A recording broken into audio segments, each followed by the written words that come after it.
이거는 국가 프로젝트다. 일단 한 명 낳고 보자.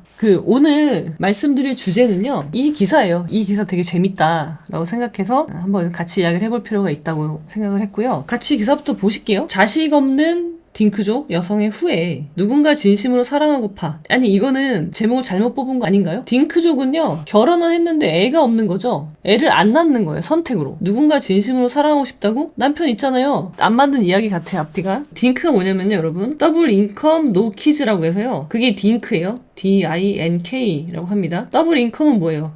결혼을 해야 딩크족이 되는 거예요. 결혼 안 하고 딩크족 하시면 안 돼요. 맞벌이 무자녀 가정이라는 의미의 단어죠, 딩크. 자, 한번 살펴볼게요. 자녀 없는 삶을 선택했던 한 중년 여성이 시간이 흐른 뒤 느낀 회한이 많은 이들의 마음을 울리고 있습니다. 라는 제목인데요. 최근 한 직장인 온라인 커뮤니티의 회한이라는 단 두 자의 제목으로 올라온 글이 많은 이들의 공감과 안타까움을 샀는데요. 자, 제목은 회환이에요. 회환. 한번 찾아봅시다. 회한이 무슨 뜻인지. 이거 다 한자어죠. 한자어. 회한은 뭐냐면요, 뉘우치고 한탄함. 뭐 때문에 이분이 그러시는지 한번 살펴볼게요. 자신이 76년생 공무원이라고 밝힌 글쓴이 A씨는, 자, 76년생이면요, 제가 77년생이니까 저랑 동년배죠. 여성이고요. 자, 76년생 공무원, IMF를 겪고 사회에 나왔고 2002 월드컵의 열기를 거리에서 누비며 느꼈던 청춘이었죠. 결혼을 했고 신혼 초엔 마치 드라마처럼 살았어요. 라고 자기 이야기를 하는 거예요. 자, 2002년 IMF를 저도 겪었고요. 저는 고대 법대로 편입을 했고요. 그 다음에 2002년 월드컵 열기가 한창일 때 전 어디 있었냐? 저는 신림동에 있었습니다. 이때 제가 1차 붙고요. 2차, 사실 2차 준비하는 중이었는데, 그래서 월드컵을 보지를 못했어요. 그때 여름이었고 2차 시험을 앞두고 있는데 무슨 월드컵이 웬 말이에요. 그냥 결과만 뉴스를 통해서 보는 거죠. 모를 순 없어요. 왜냐면 신림동 바닥에 난리가 나기 때문에 모를 순 없는데 제가 경기를 TV로라도 본 적은 없다. 결과만 아는 거예요. 그럼 기분 좋아했죠. 그래서 저로서는 아주 지옥 같은 하루하루를 보내고 있었죠. 왜냐면 공부가, 그러니까 그때 느낌이 어땠냐면 이 소가 도살장에 끌려가는데 끌려가기 싫어서 막 뒤로 뻗대는 그런 느낌의 하루하루를 보내고 있었단 말이에요. 자, 동시대를 살았죠, 저하고. 근데 이분은 그렇게 청춘을 보냈고 결혼했고 신혼 초에는 드라마처럼 살았다는 거예요. 자, IMF를 겪은 A씨는 가족을 부양하는 것에 대한 부담감으로 인해 딩크족이 되었다라는 겁니다. IMF 때 다들 힘들었죠. 그래서 물론 이때가 또 기회라고 해서 돈을 굉장히 많이 번 분들도 있지만 대부분의 사람들은 굉장히 고통스러운 시기였죠. 근데 이분은 그런 경험을 통해서 가족을 부양하는 것이 부담스럽다라는 생각을 해서 딩크족이 되기로 결정한 거예요. 자, 애초에 우리는 아이를 갖지 않기로 했어요. IMF를 겪으며 가족을 부양하는 것에 대한 무거움을 깨달았기 때문일지도 모르겠습니다. 그래서 공무원을 선택했고요. 결혼 후에는 맞벌이를 하며 둘이 벌어 둘이 쓰는 삶을 살아갔고, 아니 근데 공무원은 월급이 적지 않나? 아무튼 그래요. 그 시절 친구들은 육아와 집값 걱정이 허덕일 때 우리는 유럽 배낭여행을 다녀왔고 기념일마다 호텔에서 묵으며 서로를 챙겼어요. 퇴근 후에는 문화센터에서 와인 클래스를 듣고 서점에서 최신 베스트셀러를 함께 고르곤 했죠. 애 없이 이렇게 살면 딱 좋지 않냐? 우리는 그렇게 서로를 다독이며 남들과는 다른 삶을 멋지게 살아가고 있다고 믿었습니다. 자, 어때요 여러분? 이분들이 선택한 삶이 어때요? 안정이죠, 안정. 정은 여러분 뭐예요? 정은 정해져 있다죠. 정해져 있다. 정해져 있다. 그리고 안은요, 편안한 안자인데요. 그러면은 한자로 보면은 편안한 게 정해져 있다? 이렇게 봐야 되나? 근데 안정이란 건 뭐냐면요, 내가 지금 이 상태를 안정이라고 여기잖아요. 그럼 이렇게 쭉 가는 거죠, 내 인생이. 그러니까는 이 말은 뭐예요? 밑으로 내려가지 않겠지만 위로도 안 간다는 거예요. 1로 내려가지 않는다. 그 말은 2로 올라가지도 않는다는 말인데, 이게 안정이죠. 끝까지 죽을 때까지 이렇게 사는 거? 이게 좋으세요? 사람마다 다를 수는 있는데 삶에 대한 방향성이 있어야 돼요. 내가 생각하는 삶이란 무엇이냐, 그리고 나는 언제 행복을 느끼냐. 여러분, 안정하면 행복을 느끼시나요? 안정이 행복인가요? 안정을 행복이라고 느끼는 사람은요, 여기 밑바닥에 너무 오래 있었던 거예요. 밑바닥에. 그러니까 이게 안정이라면 이러한 사람들한테 결국은 뭐예요? 안정은 곧 성장이에요. 이만큼 성장한 거예요. 만약에 이분이 IMF 때 엄청 고생을 했어. 부모님이 고생하는 걸 봤어. 이게 너무 고통스러워. 그래서 나는 안정되고 싶다 라고 하면서 말을 하지만 결국은 여기서 안정은 아닌 거잖아요. 밑바닥에서 안정이 아니죠. 그러니까 성장을 말한 거예요, 결국은. 근데 여기까지 성장하고 나서는 그 다음은 이제 없는 거죠. 그러면요, 이분은 행복할 수가 없어요. 자, 우리가 안정에서 행복을 느낀다면은 내가 안정되지 못한 밑바닥에 있기 때문에 그렇게 생각하는 확률이 크고요. 그 말은 결국 뭐냐면 성장을 해야지 내가 행복한 거예요. 여기서의 안정이란 성장을 의미한 거죠. 그래서 결국은 뭐냐면 내가 안정돼서 행복한 게 아니라 내가 성장했기 때문에 행복하다는 거예요. 우리 삶은요, 성장하는 것이라고 봐요. 내가 어제보다 오늘 성장하고 오늘보다 내일 더 성장하고 그러면 그 모습을 보고 내가 행복해하는 건데 안정이라는 건 딱 이제 고정돼 버린 거거든요. 올라갈 수 있는 확률이 없어요. 제로예요, 제로. 이거는 이꼴 불행이에요, 여러분. 이분처럼 IMF를 통해서 밑바닥에 오래 있다가 밑바닥 생활을 경험하다가 올라갔어. 성장했죠? 그래서 행복한 건데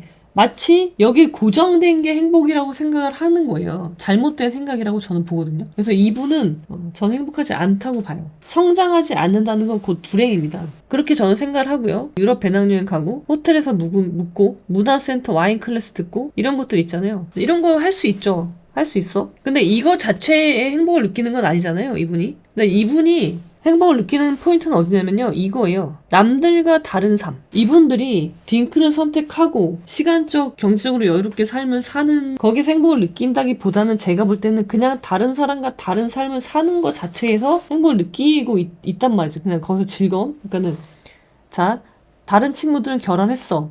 애를 낳았어. 바쁘죠. 한참 바쁘죠.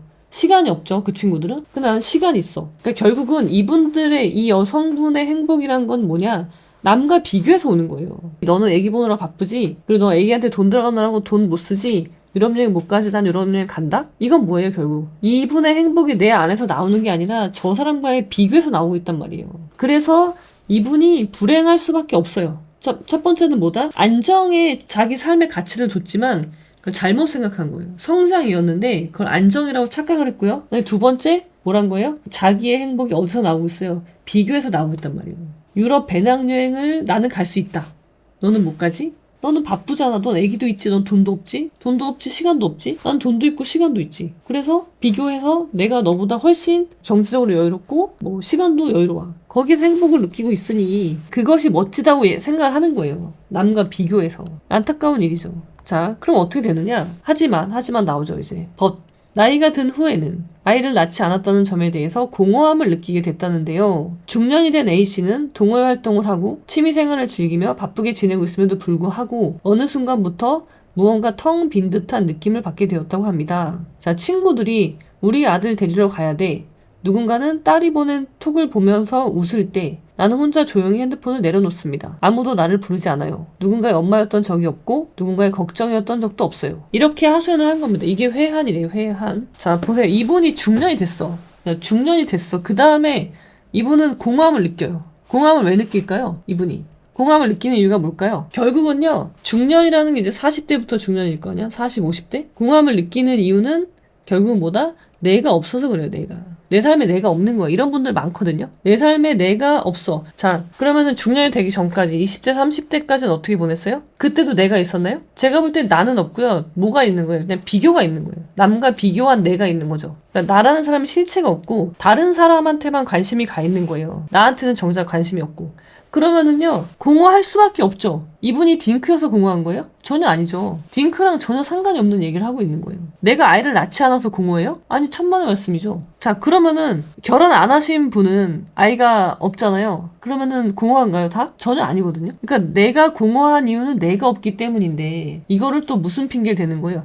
애가 없어서 그래, 내가. 그런 이야기를 하는 거죠. 전혀 그렇지 않은데 공허함을 느끼는 이유는 거의 99% 그렇습니다. 내 인생에 내가 없어요. 내 인생에 내가 없다. 왜 그러냐면 보세요. 이분 논리대로라면요, 결혼해서 아이를 낳은 사람은 공허하면 안 되죠. 아이가 있으니까 공허하거든요. 자, 여러분 보세요. 이분이 되게 비논리적인 분인데 나이가 든 후에 아이를 낳지 않았다는 점에 대해서 공허함을 느끼게 됐다. 자, 이 사람이 느끼는 건 공허함이에요. 공허함인데 이 사람은 딩크예요. 아이가 없어요. 근데 내가 공허함을 느끼는 이유가 내가 아이가 없어서 그래 라고 생각을 하죠. 그럼 이분 논리대로라면 딩크족이 아닌 사람들, 아이가 있는 부분은 공허함을 느끼면 안 되는 거잖아요. 근데 딩크족이나 안 딩크족이나 똑같이 공허함을 느끼는 사람들이 있단 말이에요.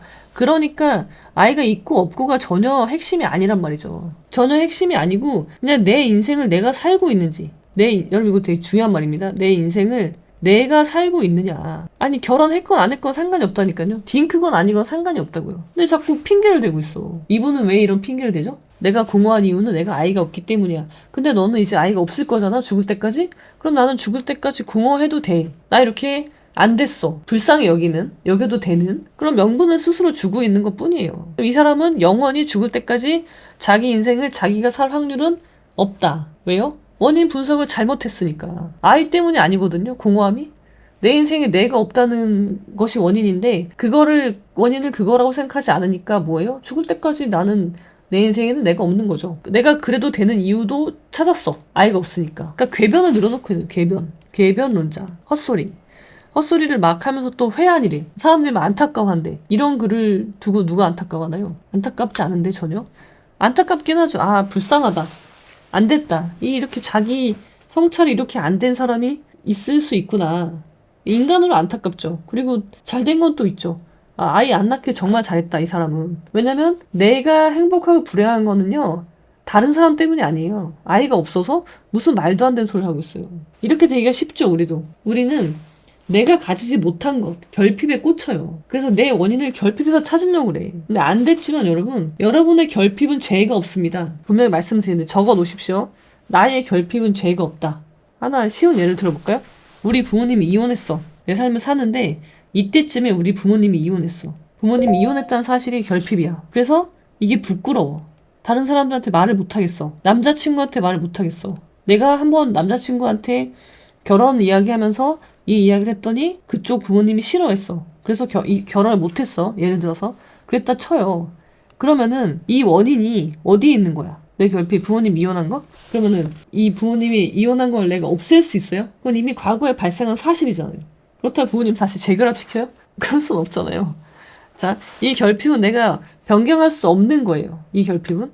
근데 나의 불행이 여기서 온 거예요? 부모님의 이혼 때문에 내가 불행한 거예요? 아니죠.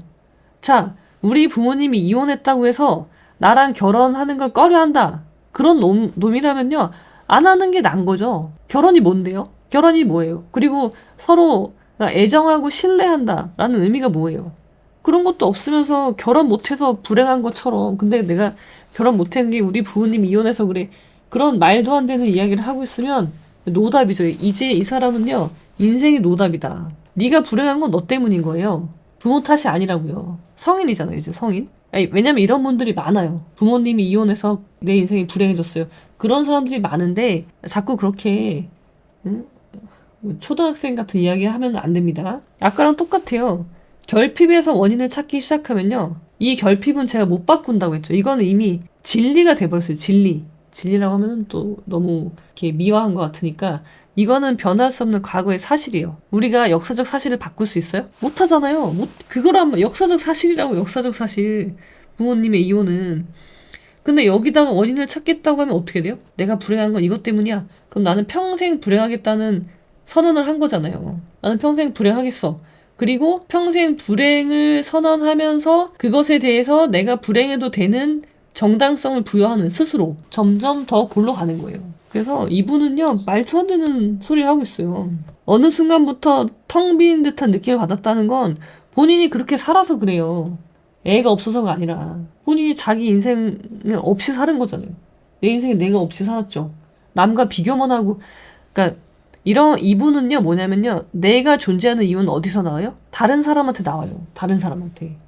어떤 거? 비교. 다른 사람과의 비교를 해야만 내가 존재한단 말이에요. 그것 때문에 공허한 건데 애가 없어서 공허하대. 완전 답이 없는 사람이죠. 그게 또 비교를 해. 또 친구들이 우리 아들 데리러 가야 돼.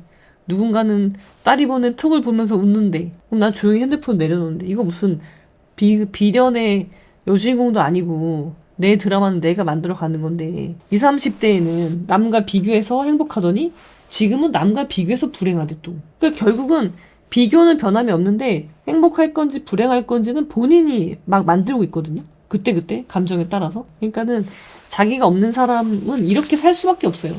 계속 비교하면서. 결핍 없는 사람이 있기는 하냐? 결핍 없는 사람은 없죠. 그런 사람은 존재하지 않아요. 그러니까 마치 나만 결핍이 있는 양, 그 결핍의 모든 원인이 있다고 남 탓을 하고, 그러니까 결핍 탓을 하는 거예요. 그래 놓고 내가 이렇게 주저앉아서 울어도 되는 이유를 막 만드는 거죠. 나는 지금 누가 봐도 그래. 누가 봐도 나는 불쌍해. 그러니까 나는 여기 주저앉아서 울고 있어도 돼.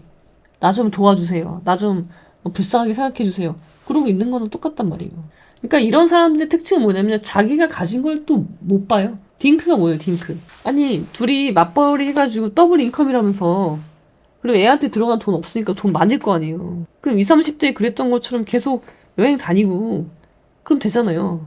아니면 꼭 여행을 안 다녀도 뭐 나를 위해서 돈을 쓰고 어떤 걸 배우고 계속 내가 성장해 갈 수 있잖아요. 또 그러니까 하기 싫으니까 그거 하다가 지친 거야. 하기 싫어. 주저앉을 명분을 찾는데 똑같은 구조예요.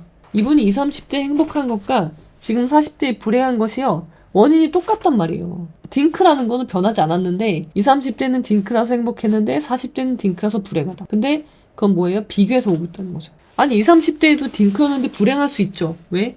똑같이 비교할 수 있잖아요. 나는 딩크야. 내 친구가 결혼했어. 근데 애를 낳았어. 애를 낳는데 얘가 막 돌 되고 막 그래. 이쁘잖아요. 막 갓난애기 막 그 천에 똘똘똘 말려 있으면 되게 번데기같이 귀엽지 않나? 물론 당사자는 죽을 맛이죠. 이 친구는 죽을 맛이지. 인생 막 무너지고 우울증 오지만 얘는 내 애가 아니잖아요.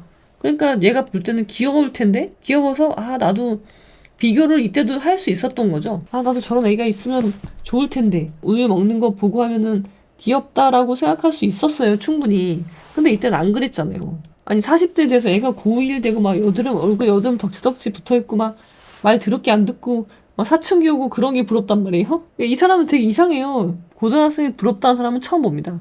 아무튼 그리고 그렇잖아요. 자기가 보고 싶은 것만 보잖아요. 애가 사춘기 오고 말 더럽게 안 듣고 막 말썽 피우고 공부도 더럽게 안 하고 그러면 과연 좋을까? 아닐 텐데. 그러니까 이 사람은 굉장히 어리다.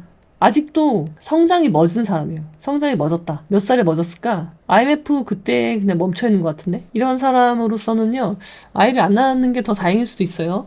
그쵸? 그리고 이것도 보세요. 아무도 나를 부르지 않아요. 아니, 왜 나를 부르지 않아요? 아니, 그렇게 많은 여가 활동을 하고, 뭐, 골프도 치고, 막 동호회도 하고 나가고 그런다면서요. 왜 나를 아무도 안 불러요? 그럼 내 인성에 문제 있는 거 아니야? 그렇지 않아요? 누군가의 엄마였던 적이 없고 이거는 내가 선택한 거고 누군가의 엄마가 되는 게 부담스러웠다면서요. 당연히 부담스러운 일이고 그래서 안 했잖아. 그럼 자기의 선택을 후회한다는 건가 지금? 물론 후회할 수는 있는데 자기가 내린 선택은 또 그럴 만한 이유가 있었던 거잖아요. 누군가의 걱정이었던 적도 없어요. 이거는 좀 누군가의 걱정이고 싶어요? 그래서 무슨 말 하는지 알 수가 없어요. 누군가의 걱정이었던 적도 없어요. 제가 볼 때 이거는 구라예요, 구라. 이건 거짓말이다. 누가 이런 거짓말을 커뮤니티에 올렸을까? 애를 낳아 라고 하기 위한 어떤 프로젝트가 아닐까라는 생각을 해봤어요. 이거는 그냥 사람이 쓴 게 아니라 이거는 프로젝트야. 아이를 많이 낳으라고 독려하는 프로젝트가 아닐까. 왜냐면 말이 안 되거든요. 너무 말이 안 돼. 마치 그리고 문학 작품을 쓴 듯이 회한이라는 내용으로 글짓기를 한 것 같은? 왜냐면 보세요. 이게 너무 되게 표현이 시적이잖아요. 누군가의 엄마였던 적도 없고 누군가의 걱정이었던 적도 없어요. 아무도 나를 부르지 않아요. 이거는 딩크랑 상관이 없는 건데? 이건 이 사람 인성의 문제라고요. 그래서 이거는 국가 프로젝트다.